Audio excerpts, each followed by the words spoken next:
Hi, Belinda. How are you? Yeah, I'm doing great. How are you? I'm doing well. Yeah, and we are on live now. Welcome to the Oh, Global Virtual Summit 2026. And thank you. before going to start your session, I want to introduce you to our audience. Okay, so I'm Alpana Dev. I'm a parents and kids life coach, NLP practitioner, and an SEL, which is social emotional learning educator from Houston, Texas, USA. And I help families and kids navigate through their journey with peace, giggles, happiness, and joy. Yeah, thank you. And give me a minute so I can brief you to our audience. Sure. Alpna Dio is a certified parent and kids life coach, academician, podcast host, and founder of Mother's Gurukul. As a mother of two, she empowers families to navigate parenting challenges with awareness, balance, and harmony, transforming the experience into a joyful journey. Through her coaching and Mother's Gurukul, Alpna provides practical tools, insights, and guidance to foster nurturing environments where children and parents alike can thrive. That was a great bio, Alpna, and the stage is all yours. Thank you. Thank you so much.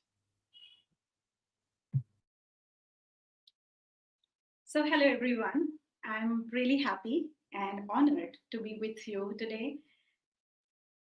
I want to start by asking a question. Has it ever happened to you that you reacted in a moment and within seconds you realized or you wished that I could rewind time?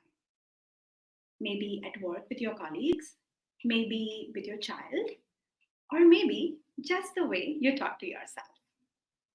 Now, I want you to pause in that moment with me. How does it feel? Is it making you feel uncomfortable? Now, when you are thinking or recalling that moment or that conversation or that incident, how does it feel? And if it is feeling you uncomfortable, totally fine, because that's what makes us human. But the good news is we can change that reaction so that next time when it happens, it will be a response and not a reaction. So let me share my screen now.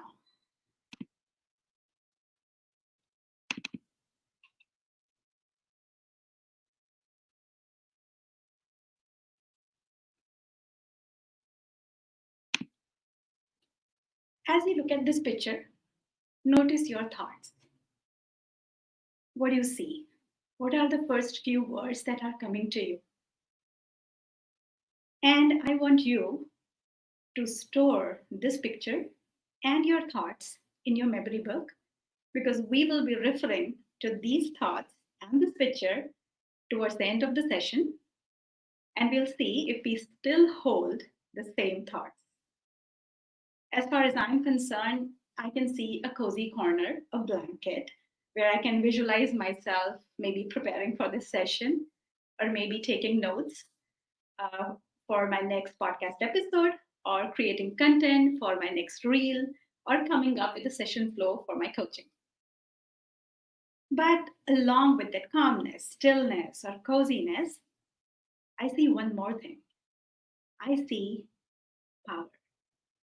Now, maybe many of you must be thinking that how come stillness, calmness, coziness, they go with power?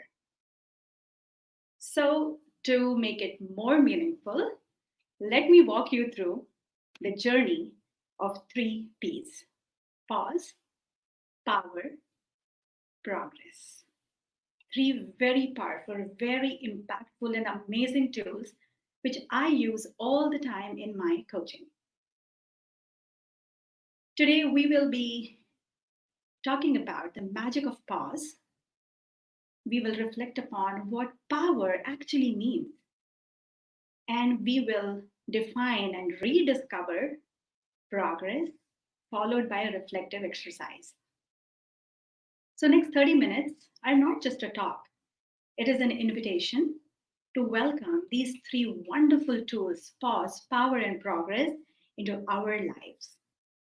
I'll be sharing two very close to heart and beautiful stories, personal stories, that how pause has reframed my narrative, how it shaped my perspective and personality. You will meet three influential women who continue to guide my perspective.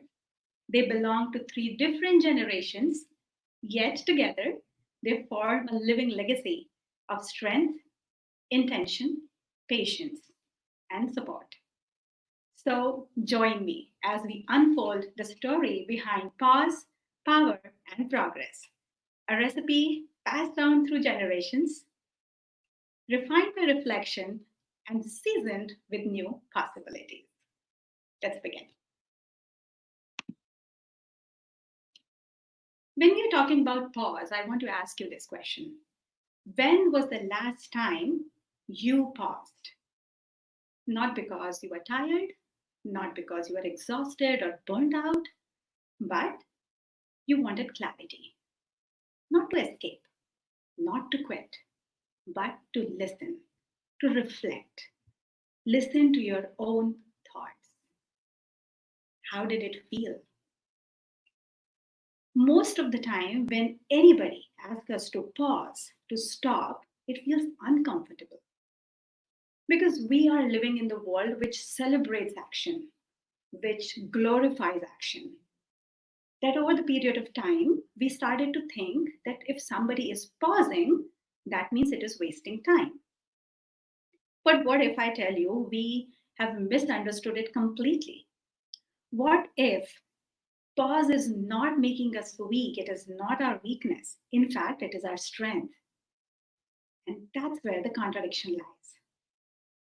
When we look at these three words, pause, power, and progress, they don't belong to each other, right?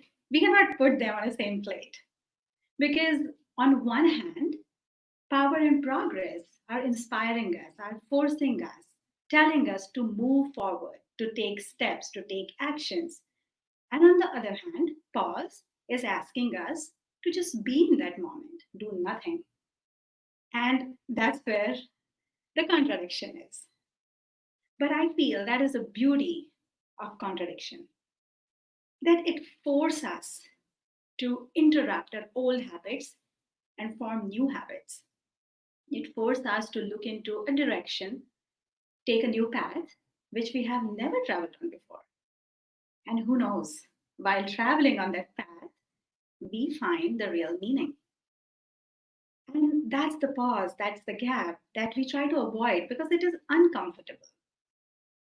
But what if that is the gap where true wisdom, true calmness, peace, and maybe truth, which we are trying to avoid, lies? And why we are avoiding it? Because we are always in that constant motion, in that action mode. Because we always feel that power means motion.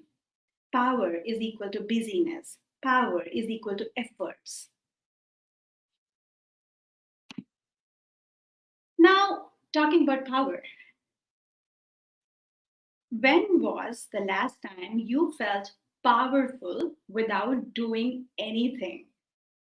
Yes, I said without doing anything because we relate, as I said, power to efforts, power to action.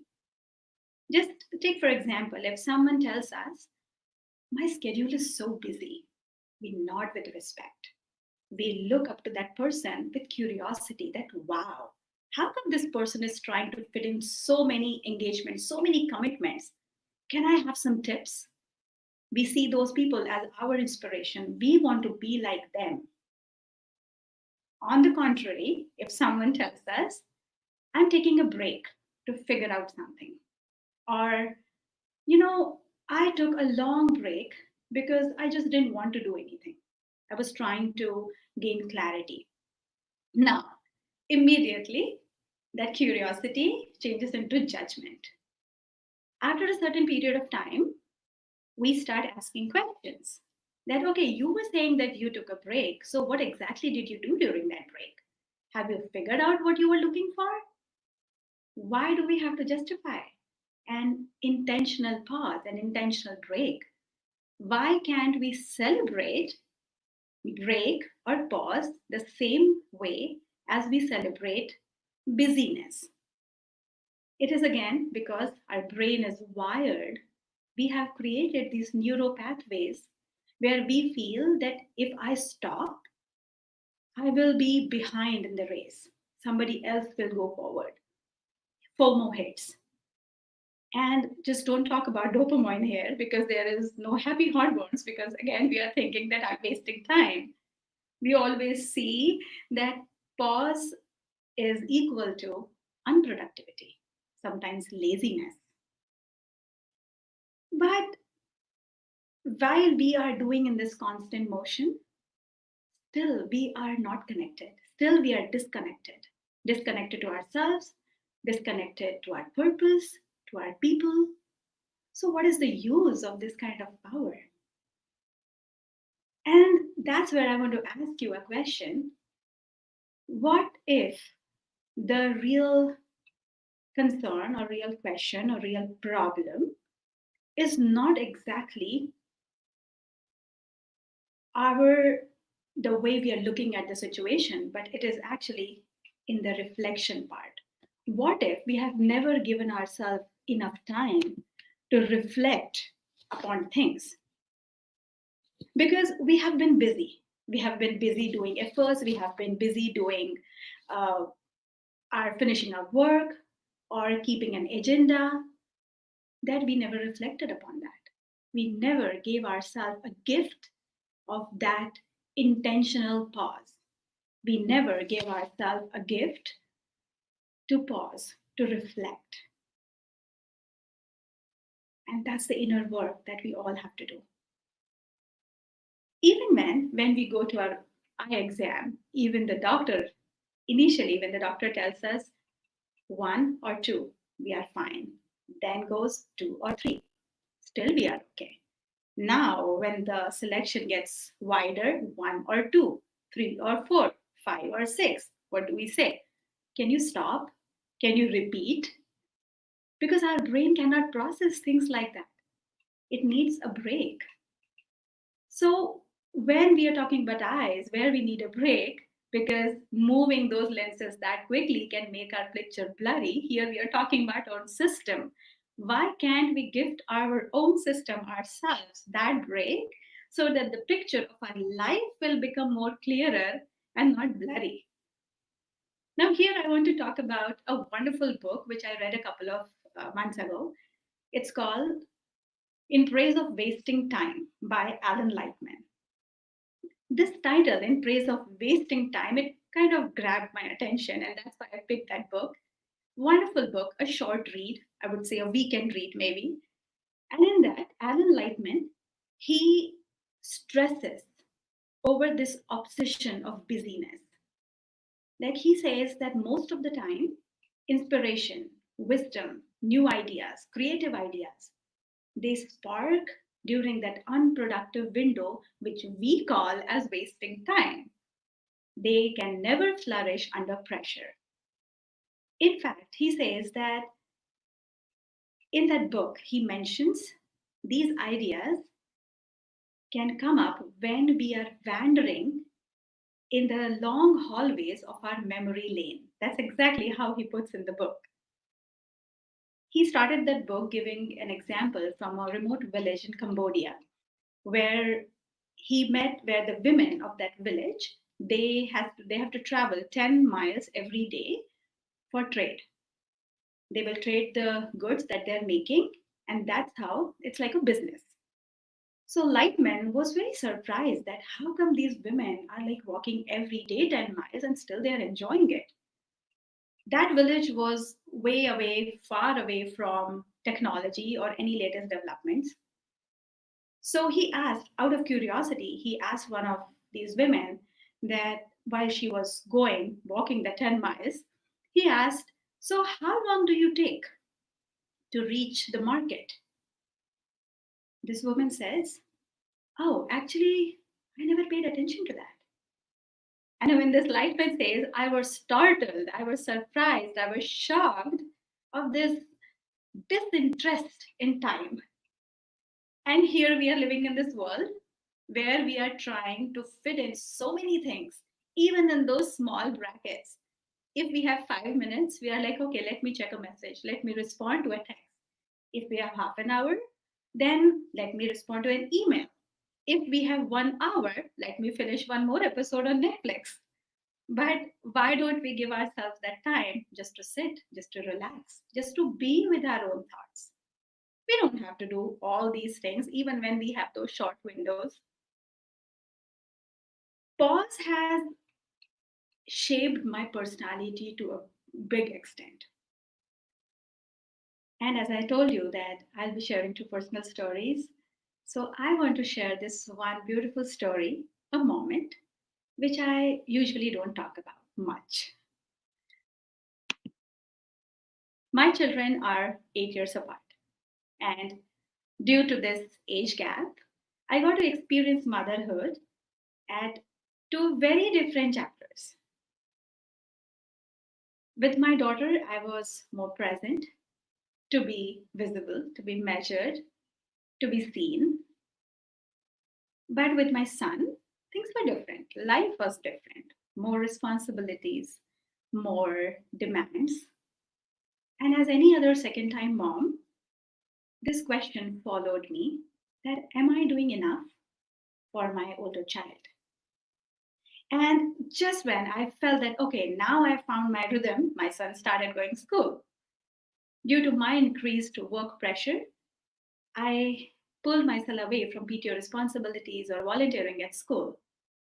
And this question came back, this time sharper. Am I being unfair to my son?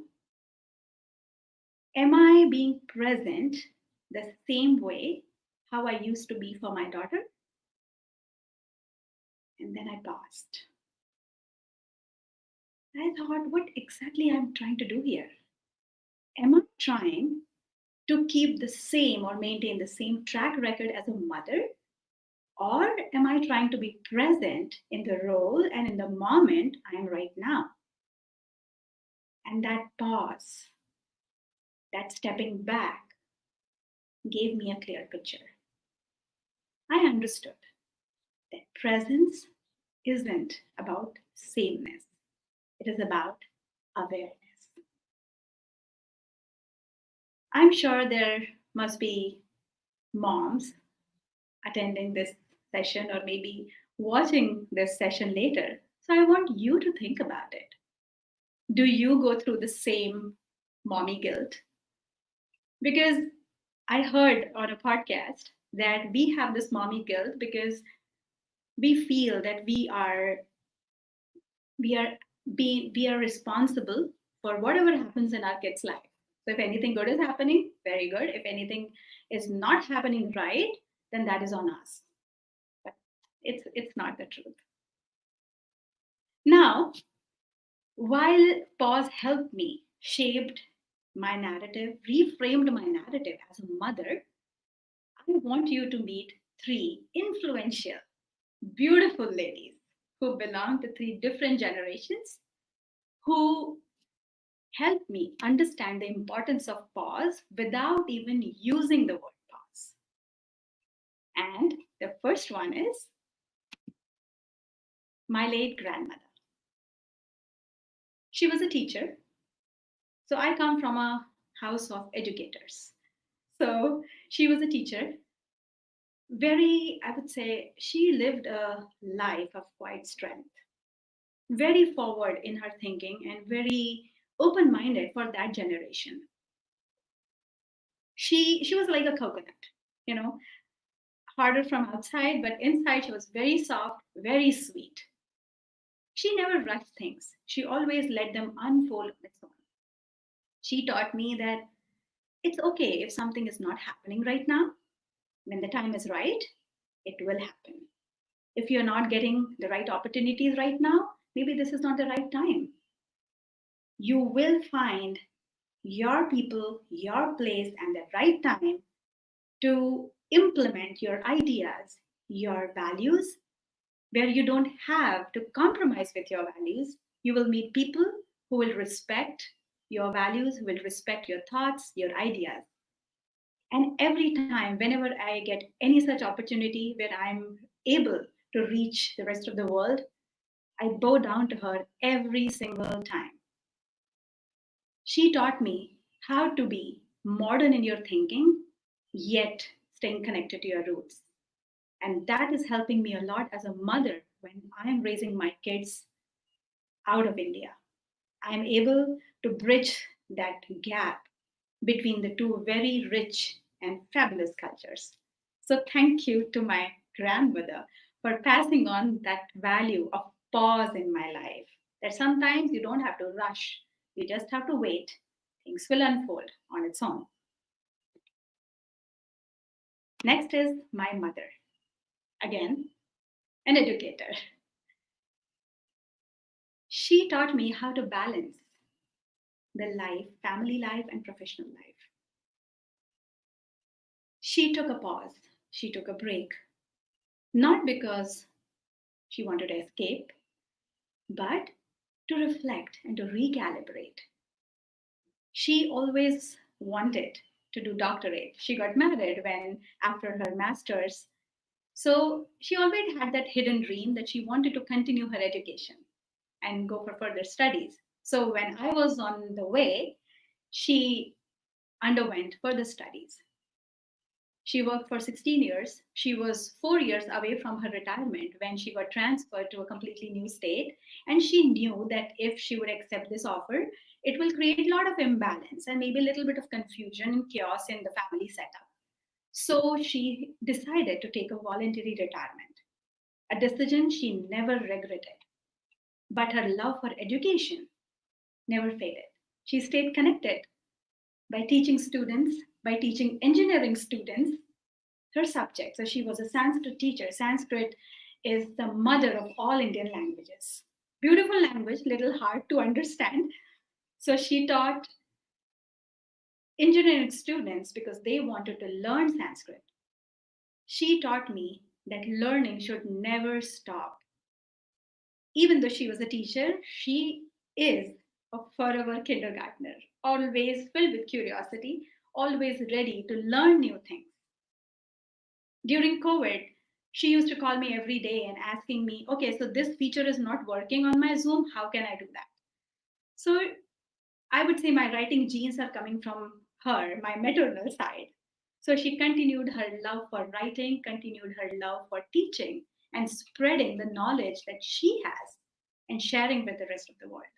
So thank you again to my mom. And next is the third beautiful lady is my teenage daughter, who will be turning 18 this June.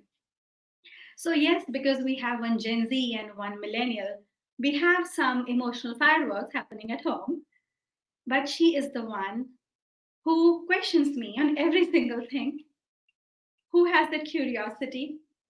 She is the one who dreamt when she was in kindergarten that you are a writer. Why don't you write a book and you can come to my school during authors' meet? So she had that innocent dream, which inspired me to publish not just one, but two books. She is my teacher when it comes to editing. She is my teacher when it comes to technology and following the new latest reel trends. So thank you. Thank you to her and all these three beautiful, influential women who are guiding my perspective every single day.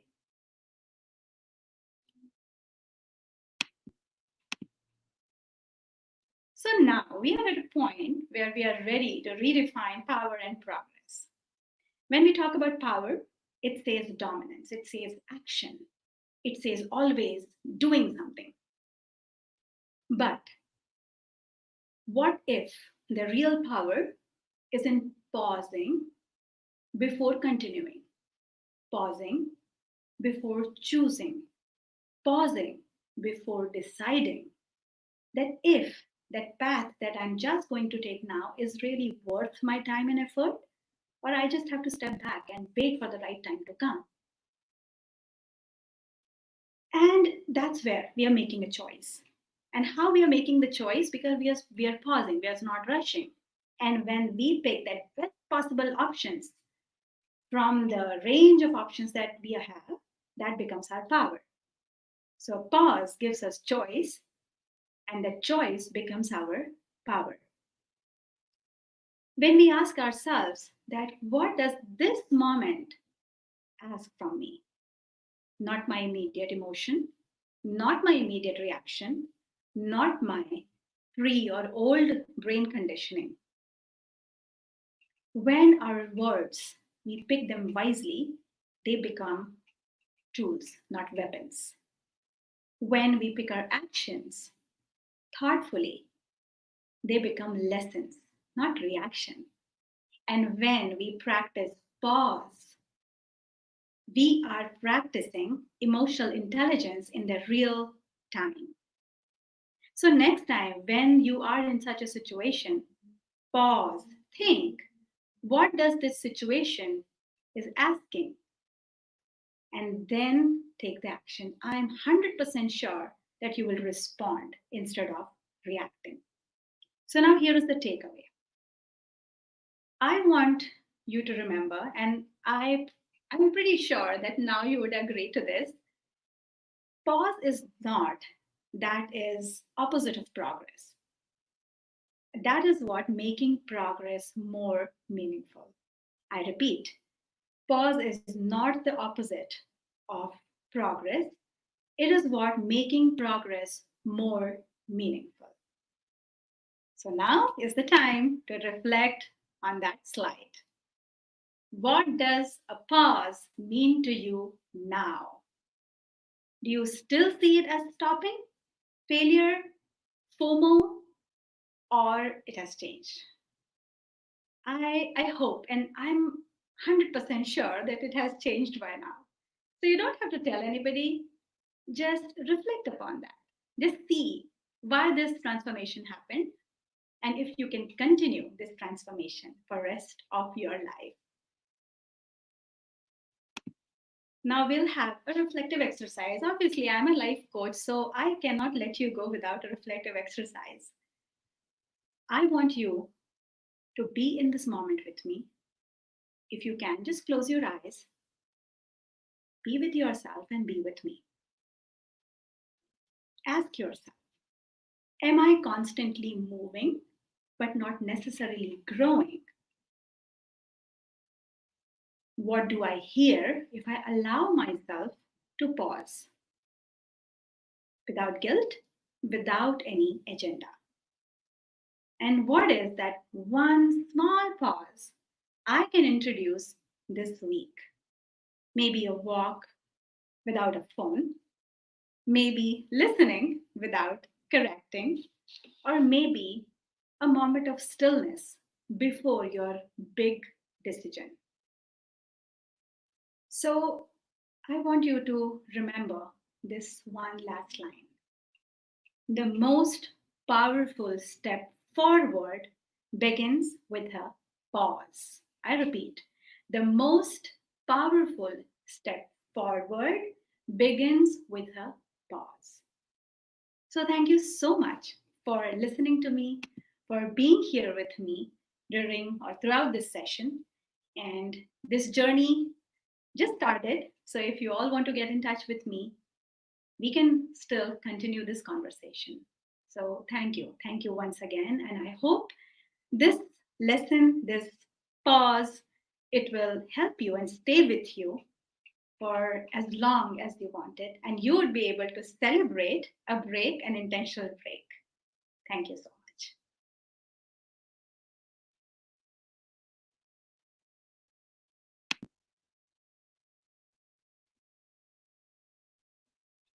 So let me see if I have, okay. So I see here, how do you involve others in your decision making process? So whenever the time comes to involve anyone in our decision making process, first thing is the respect and the trust that we have on that person. Most of the time we don't involve people in our decision making because, again, of our past conditioning. So if you feel that something is coming in your way and not letting you move forward with this person. So it is better to clear it out. And according to me, communication, open communication, a warm communication in an informal setting, not a formal setting, always does magic. And um, when you can tell your expectations, even setting the boundaries can also help you. So when it comes to decision making, two people will be on the same page and you will arrive at a fruitful decision. Second is, have you ever made a wrong decision? What did you learn from it? Oh, yes, definitely. I mean, whenever I don't remember, I don't recall my recent wrong decision, but but I'm sure I must have made a wrong decision for sure. But the main point is, or even I would like you to remember as well, that even if you made a wrong decision, you don't have to sit on that wrong decision. You should always see what you can learn, and you cannot or you won't be able to uh, bring that moment back, but you can always control that you will not make that decision again.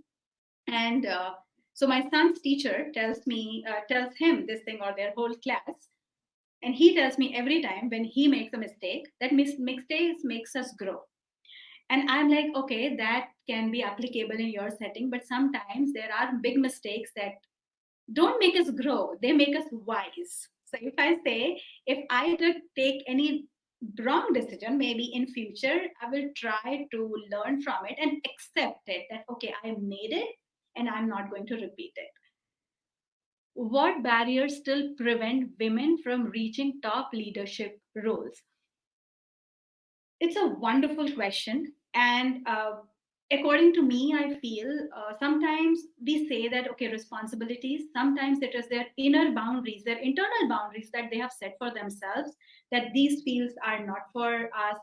If we go there, we won't be able to, who is going to listen to us? Self doubt is the biggest restriction, I would say, barrier for women when it comes to move forward in leadership roles, because we are so much used to of seeing men in that role, that we feel that nobody is going to listen to us. Sometimes you have to wear a mask when you are going out, and you have to present yourself in a more strong way. When you feel that confidence from yourself from within, then only people are going to take your words or your role seriously. So I would like to suggest you a wonderful book which is called The Confidence Code by, there are two writers of this book, Mary Clay, Mary Shipment, if I'm not wrong. I think I'm mixing the one's name and the other's last name. So this is a very, very good book. I got to read this book because I did the audio book summary for this book. So Confidence Code by Claire Shipment. So read this book, very good book, written from that angle, that how to cultivate self-confidence. And yeah, thank you so much, Jaspreet. Thanks. I'm really glad that you liked it. Okay. Anything else? If you have any questions.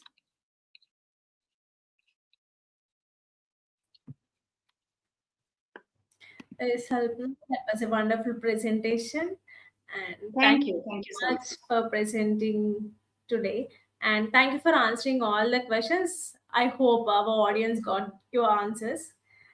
Yeah, Thank yeah. you so much for And if they validating. have any more questions, they are, I mean, they are feel free to reach out to me through email Yeah, or my social media. yeah. If there are And any I other questions, would be please post it so to I your haven't email. changed. Yeah, sure, sure. Thank you. Thank you so much, Malenta. Thank you. Yeah. Thank you so much for your valuable time today. Thanks. Thanks. Yeah. Bye bye. Bye.